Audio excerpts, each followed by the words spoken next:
লা ইলাহা ইল্লাল্লাহ লা ইলাহা ইল্লাল্লাহ মুহাম্মাদুর রাসূলুল্লাহ দিন মিলা ঈমান মিলা দিন মিলা ঈমান মিলা পড়লে কুরআন মিলা লা ইলাহা ইল্লাল্লাহ লা ইলাহা ইল্লাল্লাহ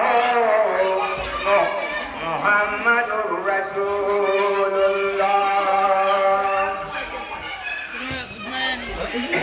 যে উদ্দেশ্যে আজকে আমার মা ও বোনেরা ঘরে ঘরে সব কালেকশন করি যে সতের সালে মিলাদুন নবীকে উদ্ধার করেছেন আল্লাহ তাদের দান আল্লাহ নবী বললেন জান্নাতে একটা গুনাহের রাস্তা গুনাহের রাস্তা আল্লাহর নবীর আগমনে নিঃশ্বাসে এসেছিলেন যদি না আসতেন আমার আল্লাহ বলছেন আরে আমি আল্লাহ বলছি আমার সৃষ্টি করতাম না সদাই সূরা ফাতিহার মধ্যে বলেছেন আল্লাহ বলছেন আমি আমার বিষয়গুলোর মালিক যা কিছু চাওয়া পাওয়ার বিষয়বস্তুরা আল্লাহ বলছে আমার বান্দা তোমরা আমাদের কাছে যাও আল্লাহ আমাদেরকে দেওয়ার জন্য ব্যস্ত রয়েছে কিন্তু আমরা বেশিরভাগ শয়তানের পথ অনুসরণ করি।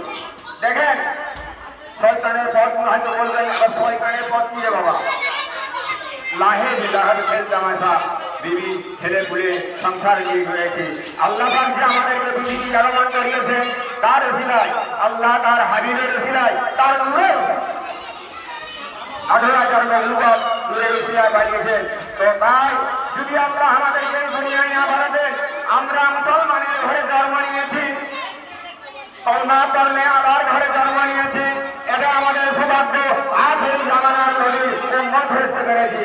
দেখেন 70টা বড় মুসা আলাইহিস সালাম তুর পাহাড়ে যেতেন আল্লাহর সঙ্গে সাক্ষাৎ করাতেন কেন মর্যাদাশীল নবী তো আল্লাহকে বলছে আল্লাহ আমি কিছু এলম করবো নসিহত দেন আল্লাহ বলছে হে মুসা যাও তোমাকে দিচ্ছি লা ইলাহা ইল্লাল্লাহ আর জিকির করবে। তখন মুসা আলাইহিস সালাম বলছেন হে রব্বি আল্লাহ আপনার ফকির দরবেশ গাছপালা কি কোনো যাবতীয় তারা বলছে তারা এই লা ইলাহা ইল্লাল্লাহ জিকির করছে আল্লাহ আর কিছু আছে নাকি। তখন আল্লাহ বলছে হে মুসা ধরো ঠকে গেলেন। তখন তার ফেরেশতাদেরকে বলছে আমার ফেরেশতারা গাইব আল্লাহর মধ্যে এক যৌথ আসমান জমিন পৃথিবীর যত কিছু আছে একদিকে দিলেন লা ইলাহা ইল্লাল্লাহ জিকির একটা তো রুমালে বাঁধা সামান্য কাগজের মতো বেড়ে পাল্লাই দিলেন।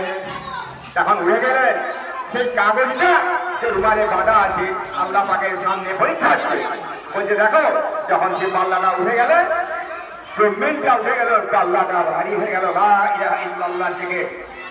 তখন মুসা আলাইহিস সালাম বলছে হে রব্বি আল্লাহ আমি নফসের পরে জুলুম করেছি আল্লাহ আমাকে ক্ষমা করে দেন।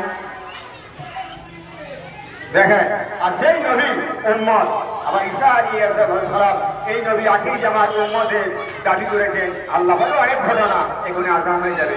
তো এই ঘটনা যদি বলা যায় এখন অনেক টাইম নেবে তাই ছেলের লাঠি আসার টেনে নিয়ে এসে বলছে তুমি লাইভ করবো তুমি জলসা করো যা বাবা লাইভ কি করবি বাবা তো তাই আমি বলবোই পয়সা একটা ভালো নয় তাই আমরা এই আখেরি জামানার নবী আল্লাহ আমাদেরকে উম্মত করে পাঠিয়েছে এটা কতটা হলো সৌভাগ্য।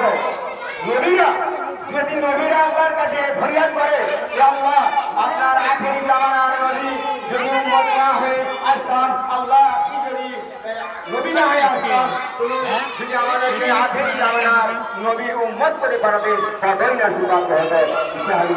আল্লাহ তার দোয়াটাকে কবুল করে নিয়েছে চৌদ্দ আসমানে উঠে দিয়েছে। একদিন আসবে একদিন পৃথিবী আগমন করবে 40 বছর রাজত্ব করবে শেষের দিকে ওনার বিয়ে শাদী সব হবে। হ্যাঁ আইসা গেছে আল্লাহ আমরা মরে যাব বেঁচে থাকবো না চলবো সবচেয়ে জায়গা তোর মাও কোরআন শরীফের একটা আয়াত, সুম্মা ইলাইহি তুরজাউন। আল্লাহ বলছে, আমার বান্দা যারা মায়ের পেট দেখেছে তাদের কবরের পেট দেখতে হবে। রেহাই নেই, রেহাই নেই, মরণ থেকে কারো রেহাই নেই, মরতে হবে, মরণ থেকে কারো রেহাই নেই। তাই আমরা মরণের তো ব্যবহার করি না, আমরা ধন দৌলত টাকা পয়সা নিয়ে মুক্ত হয়ে যাচ্ছি না। বাবা, মরণকে স্মরণ করো, মরণকে স্মরণ করো। কবর হচ্ছে পহেলা মসজিদ, ও কবর হলো পহেলা মসজিদ। কবর হয়তো জান্নাতের একটা গাড্ডা, আর নয়তো জাহান্নামের একটা গাড্ডা। যখন আপনার আমার মরণ আসবে বাবা, যদি এই কলমা নসিব না হয়ে থাকে, বাস খেল শুরু, কবরে যাওয়ার করবে। ঠিকভাবে না দিতে পারে, ওই নদীকে দেখানো হবে, না দিতে পারি, চিন্তা যদি না পারি, তাহলে ওই দিকটা পরীক্ষা হয়ে যাবে। তাহলে একটা ছোট্ট ঘটনা, হযরত ইমাম আবু হানিফা রাহমাতুল্লাহ আলাইহি একটা ঘটনা এসে গেল। তো তাই উনি বগদাদ শরীফে জানেন তো, বড় মুজাফির বড় ইমাম হযরত ইমাম আবু হানিফা রাহমাতুল্লাহ পুরুষ 7টা বিবাহ করতে পারে, আমরা নারীরা কেন বিবাহ করতে পারি না? এই মশলাটা আপনাকে দিতে হবে। হুজুর ঠকি গেলে ভাত খাইনি। ওনার মেয়ে এক কন্যা ছিলেন, ওনার নাম হচ্ছে হানিফা, আর ওনার নাম হচ্ছে আবু নাইম। তো বলছে, আব্বাজান আপনি খাচ্ছেন না কেন? আপনি চিন্তা দিচ্ছেন, এত চিন্তা করছেন কেন? বলছে, আব্বাজান একটা মশলা আমার এসেছে, তো আমি এই মশলাটা জবাব দিতে পারছি না, মানে বলতে পারছি না কি হবে। কি আব্বা? বলছে, এই ব্যাপার। ঠিক আছে আব্বা, আপনি খান, আপনার মশলার জবাবটা আমি দেবো। খাওয়া করলেন, মা বলো। তখন সেই লোকটা জবাব মশলাটা ভাঙাই দিলেন। বলে, শোনান আব্বাজান, একটা পুরুষ 7টা বিবাহ করতে পারে, কেননা মায়ের গর্ভে সন্তান আসলে সে তার আব্বা পেশার কথা চিনতে পারবে। যখন একটা নারী বিবাহ করবে না, একটা নারী দুটো ছেলেকে বিবাহ করবে, তখন তার 15 বছরের সন্তান জন্মগ্রহণ করবে, তাকে তার বলে পরিচয় দেবে আল্লাহ। তাই আমার আল্লাহ নারীদেরকে দুটো পুরুষ গ্রহণ করার অধিকার দেয় না। তারা শর্ত লাগিয়ে দিলেন, বলছে, আব্বা আমি মশলার ভাঙানি দেবো যদি আপনার নামের সঙ্গে আমার নামটা জুড়ে দেন। হযরত আবু হানিফা রাহমাতুল্লাহ আলাইহি বললেন, না আব্বা, আমি আপনাকে কথা দিচ্ছি এই ভাঙানিটা আপনি দেন। দেওয়ার পরে বললেন, এই মশলা দিলেন, দিয়ে নাম ওনার সঙ্গে ওনার জুড়ে দিলেন। কি বললেন? আচ্ছা হ্যাঁ মা, যাও, আমি তোমার নাম রাখলাম, আমার নামের সঙ্গে আবু হানিফা রাহমাতুল্লাহ আলাইহি নাম দিয়ে দিলেন। ওনার নাম হচ্ছে হানিফা, আর এটার নাম ছিল আবু নাইম। দেখেন তাহলে কেমন কন্যা, বাপ কেমন, তার কন্যা কেমন আল্লাহ পাক করে নিয়েছিলেন। দেখেন নাম দিয়ে ছিল কিয়ামত পর্যন্ত আল্লাহ যতদিন পৃথিবী রাখবে, জিন্দা রাখবে, কিয়ামত পর্যন্ত ওনাদের নাম আব্বা আর কন্যার নাম জড়িত। পৃথিবীর ইমানদার মানুষ সব মুখে থাকবে।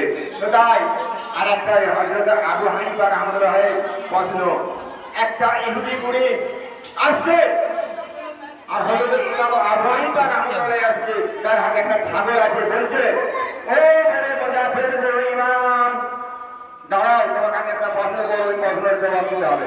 বলছে, ও বুড়িমা বলো, তোমার কি প্রশ্ন আছে? বলছে, হুজুর আপনি তো বড় মুজাফির বড় ইমাম, এই প্রশ্নের জবাবটা আপনি দেন। কি? বলছে, আপনার যে দাড়িটা আছে, এই দাড়িটা ভালো না আমার ধাড়ি ছাগলের দাড়িটা ভালো? হুজুর রাখলেন না, দেখেন আল্লাহ আল্লাহর কাজ। বলছেন, ঠিক আছে মা, আল্লাহ যদি আমাকে সুযোগ দেয় এই প্রশ্নের জবাব আমি দেবো। উনি চলে গেলেন। তারপরে আল্লাহ মশলা দিতে রইলেন, মশলা দিতে রইলেন। বগদাদ শরীফে হচ্ছে মুনসুর হাল্লাল ছিল আপনার বাদশাহ। যখন মুনসুর হাল্লাল বেটাটি কাজ করতে রইলেন, পরিবার করতে রইলেন, বেটাটি কাজ করতো, মশলা মশাই বিষয় খুশ করতেন। আল্লাহর অলিরা তো মানে মশলা মশাই হাদিস করাই ছিল, কথা বলতো না। উনি কি করলেন? বলছে, কিন্তু পারবো নি, মিথ্যা অপবাদ দিয়ে কারাদণ্ড করলেন। তো দেখেন আল্লাহর অলিদের যুদ্ধ মুনাফিকদের সঙ্গে যুদ্ধ কেমন। দিয়ে কারা বন্ধ করে দিলেন, দিয়ে কোনো মতি হুজুরকে খাওয়াতে পারছেন না, পানির দ্বারাই রোজা রাখতেন, পানির দ্বারা রোজা খুলতেন। আল্লাহর অলিদের কত অল্পকার কাজে ইমান দেখেন। তো ওইভাবে থেকে থেকে মনসুর হাল্লাল দেখলেন ব্যবসা বলছে কিন্তু কিছু খাওয়া যাচ্ছে না, কি হবে? ওনার মামাদের ভাইকে দিয়ে আত্মীয় দিয়ে রুটির সঙ্গে ডিসপ্লে করে হুজুর মামাদের ভাই খেতে পারতো, খেলে শাহাদাত বর্ণনা করলেন, ইন্না লিল্লাহি ওয়া ইন্না ইলাইহি রাজিউন। হুজুর ইন্তেকাল করলেন, করার পরে বেরিয়েছে জানাজা করবে, মাটি দিতে যাচ্ছে। তখন বুড়ি মায়ের কানে আওয়াজ গাছে বড় মজাতে বড় ইমাম আবু হানিফা রাহমাতুল্লাহ ইন্তেকাল করেছে। আমি তো প্রশ্ন করেছিলাম, তাহলে আমার এই প্রশ্নের জবাব পেয়ে যায়নি। হুজুর আমার নিয়ে যাচ্ছে, রাস্তার মধ্যে দাঁড়িয়ে বলছে আমি আমার কথা আছে, নামাও খালিয়া নামিয়ে দিলেন, দিয়ে বলছে আমার এই প্রশ্নের জবাব। তখন আওয়াজ দিচ্ছে, না আবু হানিফা আপনি আমার প্রশ্নের জবাব দাও। তখন বলছে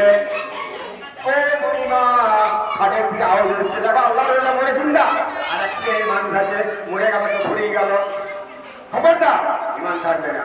আল্লাহ বলছে মরে চিন্তা। আজ আমি ইমান নিয়ে মরতে পেরেছি, যদি আমি ইমান নিয়ে না মরতে পারতাম তাহলে আমার দাড়ি থেকে তোমার ছাগলের দাড়িটা অতি উত্তম হতো।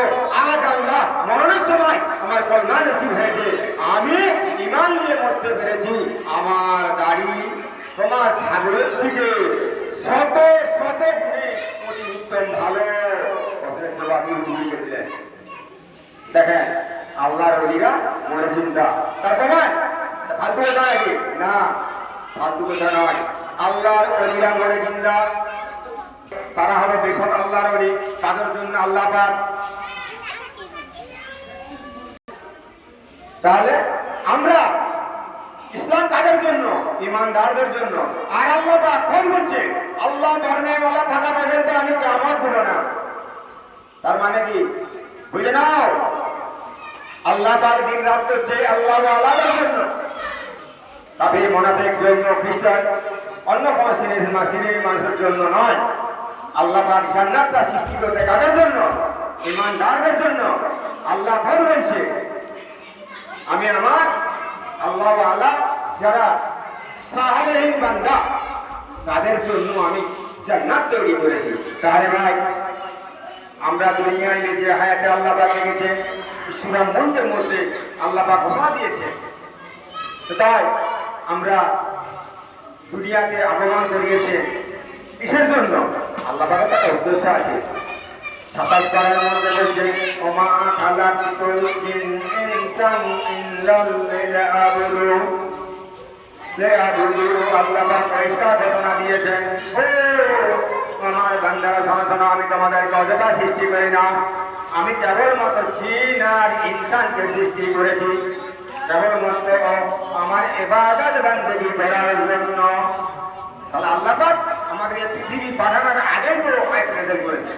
তাহলে আমরা আল্লাহর কাছে ওয়াদা করেছি, হে আল্লাহ আপনাকে এবার বড় দিন মানে কাহিনী ওয়াদা করে এসেছি, যদি আমরা নামাজ না পড়ি তাহলে আমাদের